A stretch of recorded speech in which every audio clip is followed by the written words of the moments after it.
നമസ്കാരം, ഭാരത് ലൈവിലേക്ക് സ്വാഗതം. കഴിഞ്ഞ 2 ദിവസമായി ചർച്ച ചെയ്യുന്നത് വിദ്യാഭ്യാസത്തെക്കുറിച്ച് സജി ചെറിയാൻ പറഞ്ഞ ഒരു കമന്റാണ്.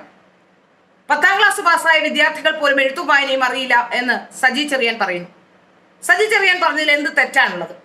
ഇപ്പോൾ KSUക്കാരടക്കം രംഗത്ത് വന്നു കഴിഞ്ഞു സജി ചെറിയാനെ വിമർശിച്ചുകൊണ്ട്. വിദ്യാഭ്യാസ മന്ത്രിയും രംഗത്ത് വന്നു. സജി ചെറിയാൻ പറഞ്ഞത് അങ്ങനെ പറയരുതായിരുന്നു, കളവാണ് എന്ന് പറഞ്ഞുകൊണ്ട്. ഏതായാലും സജി ചെറിയാൻ പറഞ്ഞതിൽ ഒരു തെറ്റുമില്ല എന്നാണ് പറയാനുള്ളത്. നമുക്കറിയാം, നമ്മുടെയൊക്കെ അമ്മയുടെയും അച്ഛൻ്റെയും ഒക്കെ കാലത്ത് 10ാം ക്ലാസ് പാസ്സാകണമെങ്കിൽ എല്ലാ വിഷയത്തിനും ജയിക്കണം എന്നൊരു ക്രൈറ്റീരിയ ഉണ്ടായിരുന്നു. ഏതെങ്കിലും ഒരു വിഷയത്തിന് പരാജയപ്പെട്ടാൽ വീണ്ടും പാർട്ട് എഴുതി ജയിക്കുക എന്ന് പറയും. പിന്നീട് വീണ്ടും പരീക്ഷ എഴുതി ജയിക്കേണ്ട സാഹചര്യമാണ് അന്നത്തെ വിദ്യാർത്ഥികൾക്കുണ്ടായിരുന്നത്.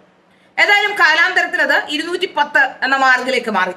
210 മാർക്ക് എന്ന് പറയുമ്പോൾ 12 വിഷയങ്ങൾക്ക് 210 മാർക്ക് ലഭിച്ചാൽ മതി. അതിലെല്ലാ വിഷയത്തിനും ജയിക്കണമെന്നില്ല. 10ൽ കുറയരുത്. അതായത് കണക്കിനൊക്കെ ചിലപ്പോൾ 9 മാർക്കൊക്കെ ആയിപ്പോയാൽ തോറ്റുപോകും, അല്ലാതെ 10ൽ കുറയരുത് എന്ന് മാത്രം. ഇനി 10ൽ കുറഞ്ഞാൽ തന്നെ മോഡറേഷൻ കൊടുത്ത് ജയിപ്പിക്കുന്ന സമ്പ്രദായവും അന്നുണ്ടായിരുന്നു. ഏതായാലും അങ്ങനെ അതിനുശേഷം DPEP കൂടി വന്നതോടെ വിദ്യാർത്ഥികളുടെ ഗുണനിലവാരത്തിലും വിദ്യാർത്ഥികൾ പഠിക്കുന്നതിനും പഠന നിലവാരത്തിലും ഒക്കെ മാറ്റം വന്നു. മാത്രമല്ല, A ഗ്രേഡ് B ഗ്രേഡ് എന്നൊക്കെ പറയുന്നത് കൊണ്ട് കുട്ടികൾ പഠിക്കുന്നുണ്ടോ, കുട്ടികൾ എത്ര മാർക്ക് വാങ്ങുന്നുണ്ട്, എന്താണ് കുട്ടികളുടെ വിദ്യാഭ്യാസ നിലവാരം, ഒന്നും നമുക്ക് മനസ്സിലാക്കാൻ സാധിക്കാത്ത രീതിയിലേക്ക് കാര്യങ്ങൾ മാറി മറിഞ്ഞു. അതുകൊണ്ട് തന്നെ വിദ്യാർത്ഥികൾക്ക് എഴുത്തും വായനയും അറിയില്ല. പ്രത്യേകിച്ച് മലയാളം മിക്കവാറും സ്കൂളുകളൊക്കെ ഇംഗ്ലീഷ് മീഡിയത്തിലേക്കായി. ഇംഗ്ലീഷ് മീഡിയത്തിലേക്ക് പോകുന്ന കുട്ടികൾ അവിടെ അല്പം അറിവില്ലാത്ത അല്ലെ അല്പം മികച്ച വിദ്യാർത്ഥി അല്ലെങ്കിൽ ഒരു പക്ഷേ അവിടെ ഇംഗ്ലീഷും അറിയില്ല, മലയാളവും അറിയില്ല, ഹിന്ദി അറിയില്ല, അങ്ങനത്തെ കുട്ടികളെ കണ്ടിട്ടുണ്ട്. ഞാൻ ചില കുട്ടികളെ അങ്ങനെ ട്യൂഷൻ പഠിപ്പിച്ചുകൊണ്ടിരുന്ന സമയത്ത്, നമ്മൾ കോളേജിലൊക്കെ പഠിക്കുന്ന സമയത്ത് 1-2 കുട്ടികളെയൊക്കെ ട്യൂഷൻ പഠിപ്പിച്ചിരുന്ന സമയത്തൊക്കെ അങ്ങനത്തെ ചില കുട്ടികൾ വരുമ്പോൾ ഞാൻ ആ കുട്ടികളെ ഒഴിവാക്കി വിടുകയോ അല്ലെങ്കിൽ എന്നെ കൊണ്ട് പഠിപ്പിക്കാൻ കഴിയില്ല എന്ന് പറയുകയും ചെയ്യും. കാരണം ഈ കുട്ടികൾക്കൊന്നും അറിയില്ല, ഇംഗ്ലീഷും അറിയില്ല, മലയാളവും അറിയില്ല, ഒരു ഭാഷയും അറിയാത്ത ചില കുട്ടികളെ അത്തരത്തിൽ എൻ്റെ മുമ്പിൽ വന്നിട്ടുണ്ട്. അതുകൊണ്ട് വളരെ കൃത്യമായി എനിക്ക് പറയാൻ കഴിയും, വിദ്യാഭ്യാസത്തിലെ ഗുണനിലവാരത്തിൽ വലിയ രീതിയിൽ മാറ്റം വന്നിട്ടുണ്ടെന്ന കാര്യത്തിൽ സംശയമില്ല. അതുതന്നെയാണ് സജി ചെറിയാൻ പറഞ്ഞത്. സജി ചെറിയാൻ അതിനെ തിട്ടൂരമായി കോൺഗ്രസ്സുകാരും KSUക്കാരും അതുപോലെ തന്നെ വിദ്യാഭ്യാസ മന്ത്രിയും ഒക്കെ രംഗത്ത് വന്നിട്ടുണ്ട്. ഏതായാലും വിദ്യാഭ്യാസത്തിന്റെ ഗുണനിലവാരം സംബന്ധിച്ച ചർച്ചകൾ ഇപ്പോൾ സജി ചെറിയാൻ പറയുന്നതിൽ 100% സത്യമുണ്ട്. അത്തരം ചർച്ചകൾ പുറത്തേക്ക് വരേണ്ടതുമാണ്. കാരണം നമ്മുടെ കുട്ടികൾ, ഇപ്പോൾ എഞ്ചിനീയറിംഗ് കോളേജിലെ കുട്ടികളെ സംബന്ധിച്ച് ലേറ്റസ്റ്റായി വന്നൊരു വാർത്ത, ചില കോളേജുകളിൽ ഒരു കുട്ടിയും ജയിച്ചിട്ടില്ല എന്നാണ്. എഞ്ചിനീയറിംഗ് കോളേജ് നമുക്കറിയാം, പണ്ടൊക്കെ എഞ്ചിനീയറിംഗ് കോളേജുകൾ നാമം മാത്രമേ, നമ്മുടെ കാലഘട്ടത്തിലൊക്കെ മെഡിക്കൽ എൻട്രൻസ് പോലെ തന്നെ പ്രസ്റ്റീജിയസ് ആയിട്ടുള്ള, അത്രയും പ്രസ്റ്റീജിയസ് ആയിട്ടുള്ള ഒരു എക്സാം ആയിരുന്നു ഈ എഞ്ചിനീയറിംഗുമായി ബന്ധപ്പെട്ടുള്ള എക്സാം. മെഡിക്കൽ എഞ്ചിനീയറിംഗ് എൻട്രൻസുകൾ, ആ എൻട്രൻസുകളിൽ ക്വാളിഫൈഡ് ആകുന്നവർക്ക് മാത്രമേ, അന്ന് നല്ല മാർക്കുള്ള കുട്ടികൾക്ക് മാത്രമേ അഡ്മിഷൻ കിട്ടുമായിരുന്നുള്ളൂ. എന്നാൽ ഇന്ന് മുക്കിന് പെട്ടിക്കട പോലെ എഞ്ചിനീയറിംഗ് കോളേജുകൾ വന്നു.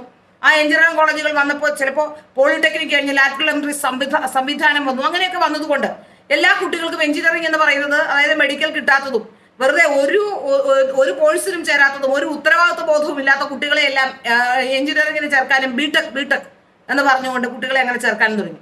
അതിന്റെയൊക്കെ പരിണത ഫലമാണ് നമുക്ക് ബാക്ക് പേപ്പർ ഇല്ലാത്ത കുട്ടികളെ കാണാൻ പോലും കഴിയില്ല. പിന്നെ ഇവർക്കൊക്കെ ചെറിയ ജോലികളൊക്കെ കിട്ടും.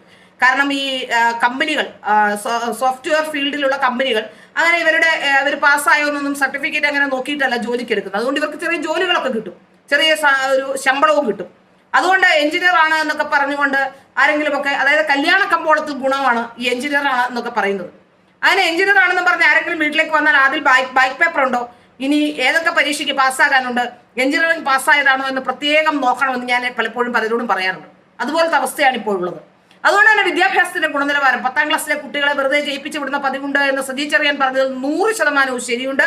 ഇത് ചർച്ച ചെയ്യപ്പെടേണ്ട വിഷയമാണ്. ഇതിൽ രാഷ്ട്രീയമോ മറ്റൊന്നും നോക്കരുത്. നമ്മുടെ കുട്ടികളുടെ വരുന്ന തലമുറയുടെ ഒരു വലിയ വിഷയം തന്നെയാണ്. ആ വിഷയത്തെ അഡ്രസ് ചെയ്യപ്പെടേണ്ടതാണ്. ജയിക്കാൻ അർഹതയുള്ള വിദ്യാർത്ഥികളെ മാത്രമേ ജയിപ്പിക്കാവൂ.